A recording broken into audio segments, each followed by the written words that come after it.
Talata fito Jolay enina amby roapolo amby roa arivo miarahaba tompoko lasy sy tompoko vavy tonga soa tanatin'ny fampahalalam-baovao manasantsika rehetra naraka hatramin'ny farany amin'ny fitora rehefa avy eo no anarantsika ny lalao eo amin'ny Argentine sy Egypte antony mpandrosoana ny fampahalalam-baovao amin'izao amin'ny enora ariva izao.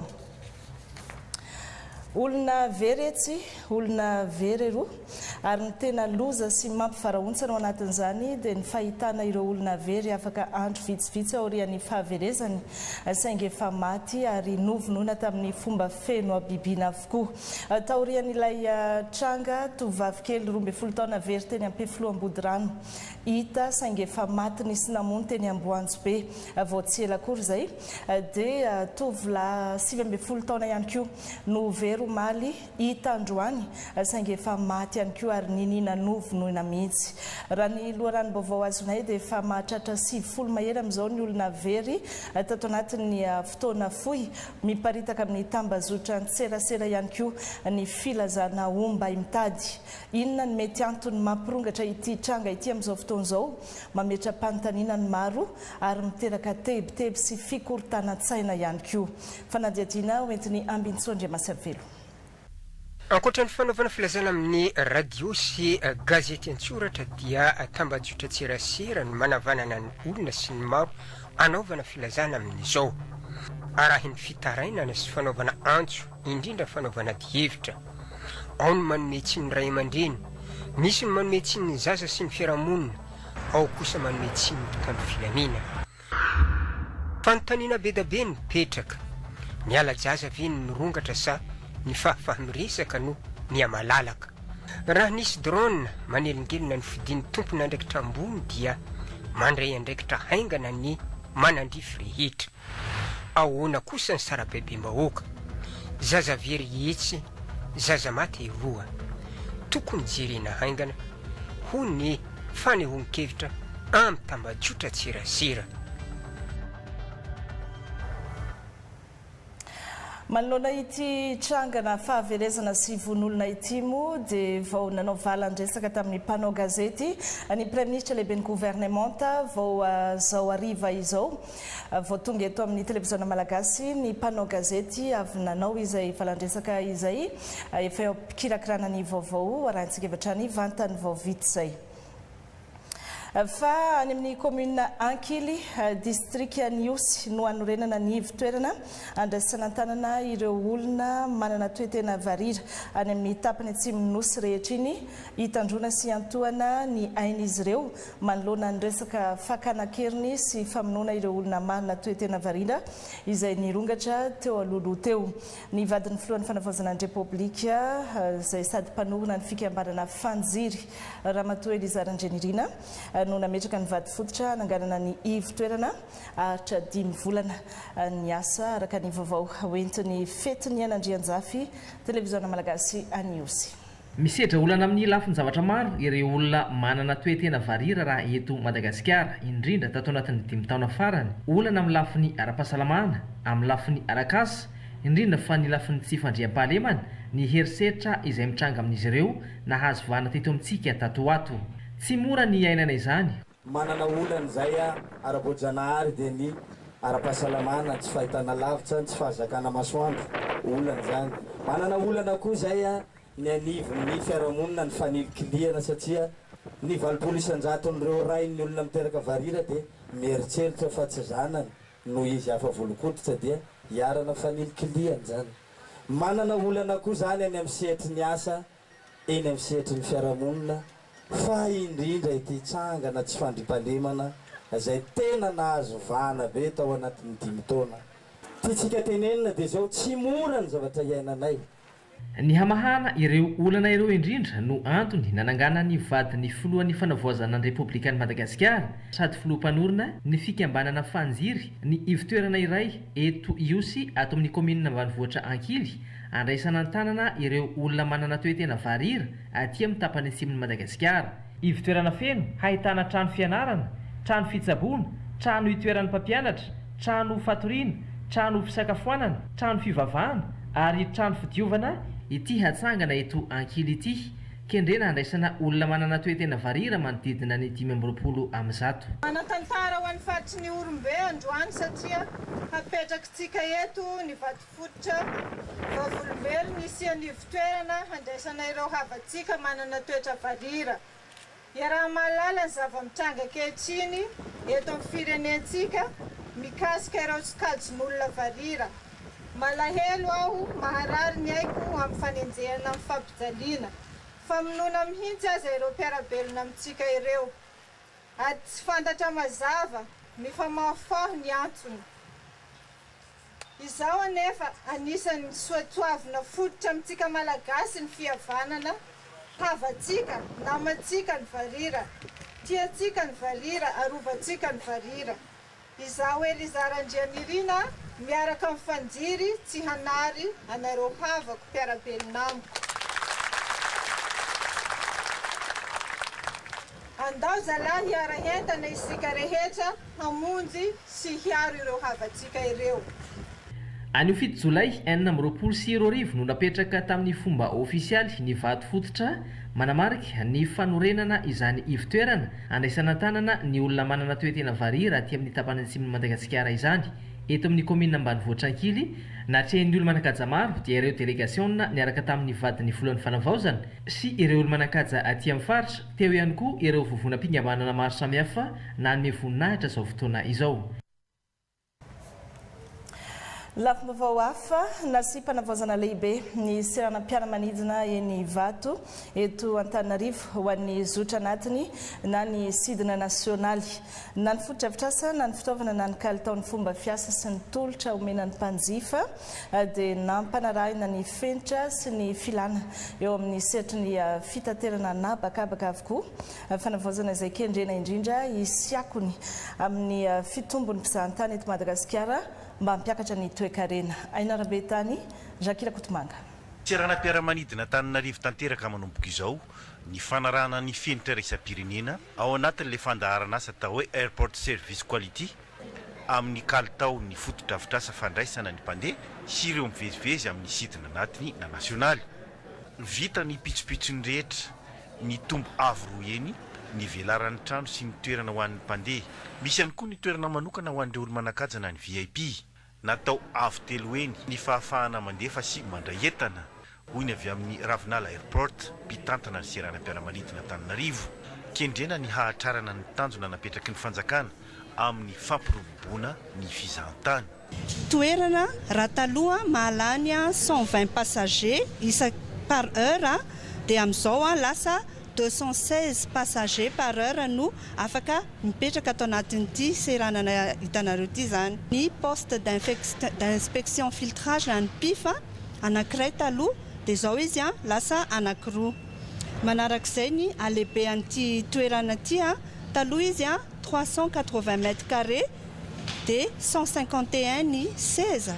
Fa izao izy 760 mètres carrés dia 236 ny seza afaka hipetrahana. Raha taloha izy fito amby 900 isan'ora ny entana afaka mihodina eo zany dia izao izy 700 isan'ora. 920 metatra linéaire zany ny halavany io taloha fa nosoloina 20 metatra linéaire. Mariana koa moa fa ato amin'ny ny seranam-piaramanidina Antananarivo dia manaraka programma izay atao hoe ASQ na Airport Service Quality, izany hoe fanatsarana ny kalitaon'ny tolotra omena amin'ny mpandeha. Ankoatr'ireo sidina efa nahazatra hatramin'izay ezahana hoy ny tale général ny Ravinala Airports ny isokavana sy fandraisana bebe koa amin'ireo seranam-piaramanidina sy sidina hafa toa ny Inde, Chine hampiakarana ny tahan'ny mpizahatany sy ny toe-karena. Et donc aujourd'hui, les deux destinations phares sur lesquelles nous sommes en train de travailler, c'est la Chine et c'est l'Inde. Donc deux destinations qui sont importantes à la fois pour le tourisme mais aussi pour l'affaire. Et donc nos équipes sont en train de démarcher des compagnies aériennes, des aéroports sur ces deux destinations pour avoir la chance peut-être d'ouvrir une ligne dans un délai, on espère, assez proche. Fantatra moa ireo tamin'ny fampahafantarana tamin'ny mpanao gazety ireo pitsopitsiny na sympanavozana ho an'ny serana mpiaramanidina Antananarivo ny sidina nasionaly. Eo ihany koa ny fanatsarana ny tanimaka na toeram-piatsonana iraisan'ny sidina anatiny sy ny sidina iraisam-pirenena. Tetikasa iainga amin'ny faran'ny taona izao hoy ny tompona andraikitra ny fanavaozana ny serana mpiaramanidina Mosibe. Efa tafiditra ao anatin'ny faritra arabaritra malalaka afrikanina na ny Zlekaf Madagasikara amin'izao fotoana izao ezahana ny tsy hijanonan'ny firenena ho mpandray anjara fotsiny fa mba ahafahany manararaotra ireo tombontsoa entin'ity fanalalahana arabaritra ity. Anisan'ny kendrena manokana amin'izany ireo vehivavy mpandraharaha no tanterahina teny amin'ny lapan'ny tanàna Analakely androany ny atrikasa iarahan'ny ministeran'ny fampiroboroboana ny indostria sy ny varotra niaraka tamin'ny banky afrikanina ho an'ny fampandrosoana ary ireo vehivavy mpandraharaha eto Madagasikara. Natasha Asimbola sy Mamy Ravoavison. Omena tantsorika manokana ireo vehivavy mpandraharaha mba ahafahany misitraka sy manararaotra ireo tombontsoa ateraky ny faritra arabaritra malalaka afrikanina. Sehatra maro no ahafahan'izy ireo mivelatra ka anisan'izany ny asa tanana, ny fanodinana ny vokatry ny fambolena na agribusiness ary ny varon-draharaha na commerce de service. Isy ny fanohanana sy ny fandrindrana atao aorian'ity atrikasa ity mba hanampiana ireo vehivavy mpandraharaha hiditra sy hifaninana eo amin'ny tsena afrikana. Ny andrik'ilay tantsorika moa zany dia ny fanadihadiana manokana nataony experta madame Bako Resefandriamanana no mamoaka azy satria tao anatin'izay izy dia nandinika hoe inona daholo ireo olana ary nandroso vahaolana. Ny atrikasan-drao moa zany dia manamarina ireo rehetrarehetra ireo eo amin'ny mpiantsehatra rehetrarehetra dia rehefa voamarina daholo izy io dia mivoaka ho gida dia ny gida indray avy eo no entintsika ampiaritsika hoentina mitondra ny tantsorika isan'andininy. Maro ireo vahaolana aroso hanomanana ny drafim-pampiarana iarahan'ny Madagasikara sy ny banky afrikanina ho an'ny fampandrosoana mba hampitomboana ny fandraisana anjara ireo vehivavy mpandraharaha ao anatin'ny Zlekaf. Vahaolana resaka logistika, ny vahaolana amin'ny resaka numerika, fa indrindra koa ny vahaolana ny fahaiza-manao sy ny fahaiza-tarika eo amin'ny lafiny exportation indrindra ho an'ny vehivavy. Vahaolana koa dia vahaolana anatiny ihany ho an'ny vehivavy ihany koa satria ao tsika dia mahalala fa misy ny vahaolana amin'ny resaka genre mihitsiny dia misy koa ny vahaolana amin'ny atao hoe violence économique ohatra anisany sombitsombiny izany fa anisan'ny anankiray lehibe indrindra angamba dia ny vahaolana hoe efa vonona vetsika hiatrika ny tsena afrikanina mieritreritra vetsika fa azo tombony ohatran'ny fidirantsika ny tsena eropeana. Marihina fa eo am-panomboana ny fampiarana ny fandaharana asa Zlekaf Madagasikara amin'izao fotoana izao. Fa efa mandroso sy mivoatra ihany koa ny fikarohana ara-tsiansy eto Madagasikara. Misongadina amin'izany ny fikarohana momba ny biby sy ny zavamaniry izay atao eny amin'ny université sy ireo ivon-toeram-pikarohana maro misandrahaka manerana ny nosy. Izany ministeran'ny fampianarana ambony sy ny fikarohana ara-tsiansy anatin'izany ny mba isiany voka-pikarohana isy fiantraikany mivantana eo amin'ny fiainan'ny mponina sy ny fampandrosoana ny firenena. Mirandra Nzafy sy Stéphane Alphonse. Izandreo toerana manan-danja indrindra maneran-tany amin'ny fikarohana mikasika ny biby ny zavamaniry ireo arena voajanahary ary mbola mamoaka fikarohana ekeny sehatra iraisam-pirenena ny université de Madagascar ireo sehatra hafa ireo ivon-toeram-pikarohana toy ny FOFIFA, ny Mirantsy Euro, KNARP sy ny sisa. Anisan'ny antony mahatonga izany ny fanana Madagasikara ireo arena voajanahary tsy fahita firy maneran-tany. Misy ihany olona tamin'ny voalohany satria hoe raha asehonay ny voka-pikarohana dia mety ho lasa ny olona fotsiny be izy. Dia eo zany ny fiaraha-miasa voalohany anisany ary mbola mitonga sy voalohany fa nisy mitohy amin'ny omapia dia hoe ny fifanampiana amin'ny omapia amin'ny fiarovana ny voka-pikarohana ny tsirairay aby misy any aminy. Zay zavatra natao. Dia ny faharoa amin'ny maha hoe fanentanana amin'ny ankapobeny dia niezaka teto amin'ny ministera mijery sy nanetana ireo mpikaroka rehetra zany tany amin'ny université sy doktorat sy tany toerana rehetrarehetra fikarohana tany mba handray anjara satria zava-dehibe zany hoe fampisehoana ny vokapikaroana rehetra nisy tao anatin'izany. Raha ny taramarika tamin'ny taona 2014 ohatra dia efa misy 200 ireo lahatsoratra ara-tsiansy navoakana mpikaroka malagasy. Fikaroana izay tokony harovana. Tsy evina fa talohan'ny fanjanahantany dia efa nanana fahalalana nentim-paharazana malagasy teo amin'ny fampiasana ny zava-maniry ho fanafody, teknika pambolena, fahalalana ny toetrandro, ny kintana sy ny sisa, izay fototry ny fahalalana siantifika. Nandritra ny fanjanahantany vao nanomboka niorina ireo laboratoara sy ivitoeram-pikaroana mifantoka amin'izay fikaroana izay toy ny amin'ny sehatry ny fambolena, fahasalamana, ny arenan-kibon'ny tany, ny biby sy ny zava-maniry sy ny sisa. Efa lany andro ary mila vaozina ny lalàna momba ny fizakamanana ara-indostria raha nambarany ARPI fikambanana miaramiasa amin'ny OMAPI. Miaramiasa ny rotony tamin'izao mamolavola io lalàna io mba hifanaraka amin'ny zava-misy eto an-toerana tsy maintsy rosony izany mba hiarovana ireo famoronana isan-karazany isoroana ny fiparitana ireo vokatra osoka ihany koa. Vola Rafarasosy Stéphane Alphonse. Isan'andro dia misy hevitra vaovao sy vokatra vaovao miforona eto Madagasikara. Raha tsy voara-ara-dalàna nefa izy ireny dia ho araraotin'ny hafa amin'ny resaka osoka sy ny alatahaka ao anatin'ny fotoana fohy. Izany indrindra no mahazava-dehibe ny fisian'ny Association des représentants de la propriété industrielle fikambanana mijoro hiaro ny zon'ny mpamorona mampiroborobo ny atao hoe fizakamanana ara-indostria. Nambaran'ny tompona andraikitra fa tsy mifanaraka amin'ny zava-misy ankehitriny intsony ny lalàna mifehy izany eto Madagasikara fa efa mila fanavaozana. Ny association ARPI dia misehatra eo amin'ny tontolon'ny propriété industrielle, mivondrona ny membre mampiara-peo milaza izay azo anatsarana ny sehatra propriété industrielle amin'ny OMAPI na amin'ny ministère.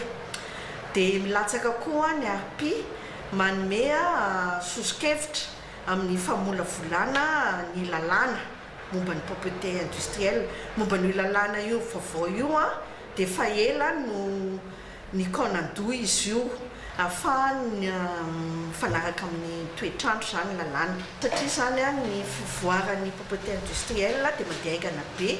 Zao efa IA zao no resahan'ny firenena hafa dia mangataka zany mba hivoahan'ny lalàna io arak'izay azo atao.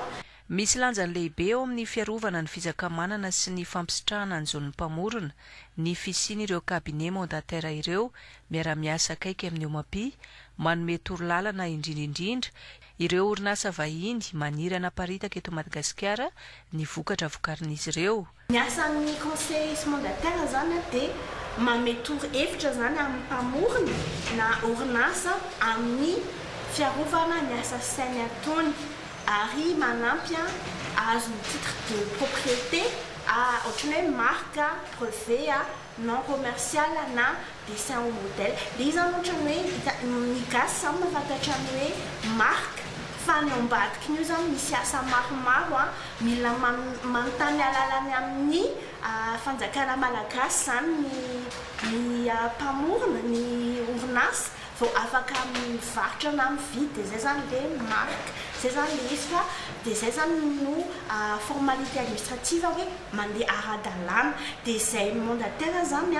na conseil no mpanelanelana entre-ny les mpamorona sy ny fanjakana zay représenteny OMAPI. Fa ny orinasa vahiny zany tsy mipetraka ato Madagasikara dia tsy maintsy obligation le mandalo mandataire ohatranay vao afaka manao an'ilay fangatahana titre ny OMAPI. Takin'ny lalàna eto Madagasikara ny fisian'ireo mandataire amin'ny resaka fizakamanana ara-indostria.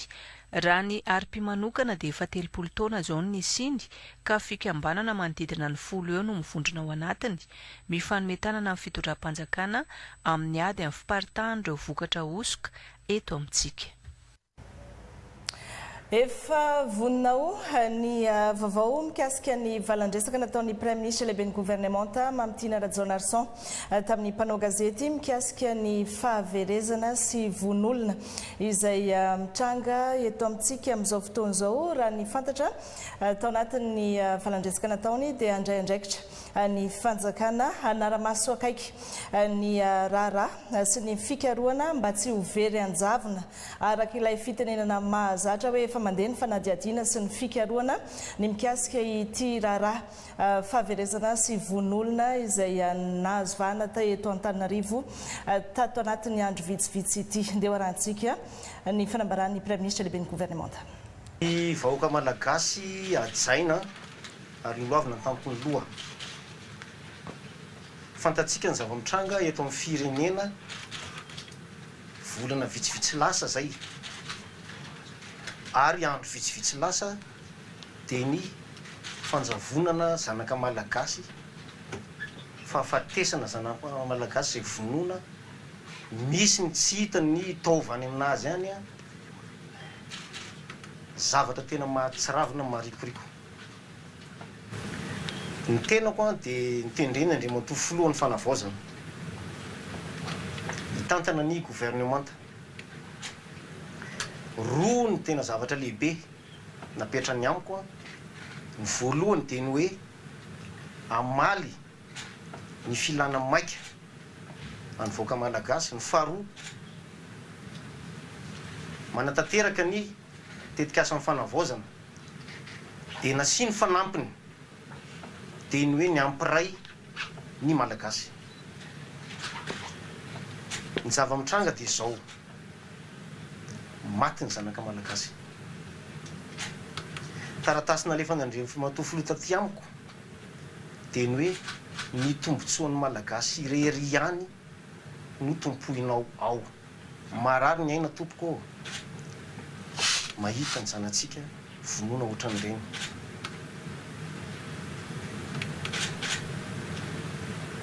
Efa volana vitsivitsy no niresahana teto. Tsy afaka handefitra ny tenako amin'ny Premier ministre ny amin'ny fikitikitiana ny ainy malagasy satria malagasy aho. Ny safidy onina eto raha teo, ny safidy hanompo ny malagasy dia anisan'ny olona mitompoiko reny vonoina reny. Miompopo amin'ny ray aman-dreny ny tenako maka hery misy moa ny fepetra efa napetraka nefa kosa ady ity ka na iza ao ambadika reny von'olona eto reny anakorontanana zao fanavaozana efa mandeha zao za tsy mandefitra vonina hiatrika ady. Tsy maintsy tafavoaka koro malagasy eo ambanin'ny fitarian'ny filohan'ny fanavaozana ty fanavaozana ty satria ny olona manakana an'ity dia faly amin'ny fahorian'ny malagasy. Samy malala ny fahoriana nisy teto tsika nietsika ny vahoaka tonga amin'izao fanavaozana zao dia korontanina amina von'olona aksesy mbola tsisy sortie teto Madagasikara raha fitadidiko. Nahita ihanytsika tamin'ny fotoanandro ny kidnapping fa ny kidnapping dia mitako vola le olona. Nahita tsika hoe zazavavy kely tsy hita dia rehefa hita ny ampitsona afaka 2 andro dia hoe ohatrany nitsindromona rongony angambana drogue fa ity tena hafa tonga dia tsy hita dia aveo maty, tsy hita dia aveo maty. Aksesisesy ny androany fotsiny mandritra ny fivoriana eo amin'ny filan-kevitry ny gouvernementa jery Facebook ianao isaky ny adiny firy minitra mahita hoe zao indray. Tsy handefitra zay miantso fitoniana kosa nefany ho antsika rehetra satria baiko entitra no nomeko andreo ministère voakasika ireo tena entitra.